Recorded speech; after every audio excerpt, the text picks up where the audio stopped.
এখন কথা বলার সময় নয়, কাজ করার সময়। আমাদের শেষ করছি আমি, আমাদের চোখের পানি তাদের কোনো প্রয়োজন নাই, আমাদের মায়া কান্নার গাজাবাসীর কোনো প্রয়োজন নাই।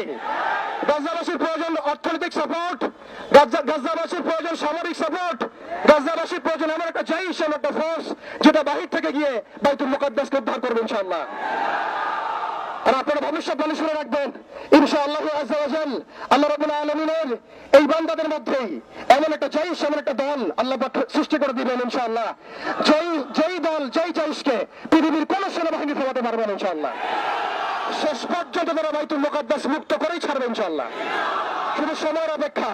তারা আমাদেরকে অপশন দিয়েছে, হয় আমাদের দাস হও, না হলে মরো।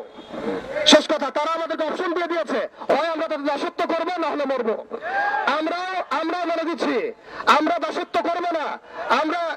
আমরা হয় শহীদ হবো, অথবা স্বাধীনতা ছিনিয়ে নিয়ে আসবো ইনশাআল্লাহ। হয় আমরা শহীদ হবো, না হলে স্বাধীনতা ছিনিয়ে নিয়ে আসবো ইনশাআল্লাহ।